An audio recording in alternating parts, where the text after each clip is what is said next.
I'm a huge fan of Tom Clancy's games, whether that be Ghost Recon or the Rainbow Six series, and nothing goes higher in my regard than Splinter Cell. So many of you will have probably seen the news already. It was shared by Epic, so I assume most people that watch this channel have already seen it. But Sam Fisher is going to be playable in Rainbow Six Siege as the Operator Zero. And while this is great news because it shows that, yet again, Ubisoft do remember Sam, they do remember Splinter Cell, I can't help but think that they have just underestimated the power of the series itself. After all, he has pretty much been used exclusively as a cameo for this entire console generation. And that to me is kind of... well, it's kind of sad.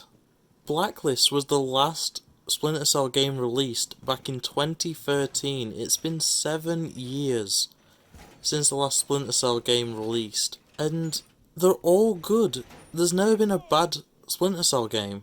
Which is why I don't understand that they have just failed to make a new game. Ghost Recon gets a new game every other year at this rate. And fair enough with Rainbow Six, they haven't made a new game, but they have been consistently updating Siege. I mean, we've had more Division games this generation than we had Splinter Cell games. It's not saying much, if anything, but it's telling when there hasn't been a Splinter Cell game this generation, but they have managed to put up a brand new IP and a sequel in that time. So as I said before, Sam Fisher has basically become a cameo for other Tom Clancy games, whether that be his appearance in Ghost Recon Wildlands, which was both touching and really, really annoying, because you don't get a Splinter Cell style level, you get a Ghost Recon style level. And then on top of that, all he goes and does, essentially, is mourn for the loss of Solid Snake. That is all that happens. Which, yes, fair enough, Metal Gear Solid is essentially a dead series. But so, at this point, is Splinter Cell. Then the more recent case has been that he is going to be in Elite Squad, which is a mobile game. And I have nothing wrong with it, I'm actually looking forward to Elite Squad, I think it looks like a decent game. But I wish that we were getting actual games based on these characters and their franchises, rather than just a hodgepodge of all-stars from the Tom Clancy series. I wouldn't care at all that Elite Squad had Sam Fisher in it, if it wasn't for the fact that we haven't had Sam Fisher as a main character in any game for the last 7 years. It becomes even more ridiculous with how Ubisoft is treating Sam Fisher in the Splinter Cell series, when you realise that Netflix is working on an animated series for Splinter Cell. Not for Tom Clancy, not for any of the other series, and it just so happens to have Sam Fisher. They are working on an animated series for Splinter Cell, the series that has been dormant for 7 years. All in all, I am excited for Zero, for Sam Fisher to finally be in another game as a full character.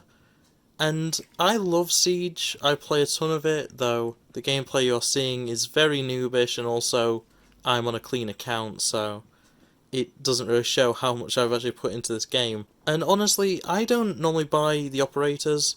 I have a few of them. I think I have a few of the second year operators that I've just saved up for the in-game currency. But generally, I just don't get them. I don't bother, because I just play Sledge. But that's a tangent.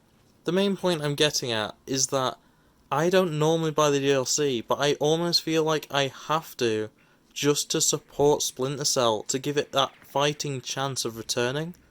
Because I love Splinter Cell. Only last month I was playing through Pandora Tomorrow again. It's a great game, I love the franchise, and I want more games in it. I'm just scared that Ubisoft has maybe run out of ideas. They know that people like Sam Fisher, so they bring him into other games, but they won't make a full release of Splinter Cell, and it's just telling. We still have one more major event from Ubisoft happening this year, so hopefully we at least see a glimpse at a proper Splinter Cell game, but I'm not holding my breath, and I don't think anyone else should be. But otherwise, I think that's all I've got to really say about this. I hope you enjoyed the terrible gameplay in the background. Once again, I'm on PC, it's a whole new ballpark. I killed my teammate and stuff trying to kill the guy with a riot shield. It didn't end well, you know, it's not a great few games, but yeah, nevertheless, I hope you liked it. Like it if you did, subscribe if you're new around here. I make videos like this every time something interests me, and if you subscribe you'll also get daily uploads essentially from me, as well as streams, because I am streaming again. I don't know for how long, but I am streaming currently, but anyway, that's beside the point. Thanks for watching, guys, and without further ado, yeah, bye! Lunar rainbow flag, happy pride, rabbit with facts. Streamer, let's play, take them out like dinosaurs. FNAFN, control, not the leader of a cult. Rabbit with sax, it's Lunar.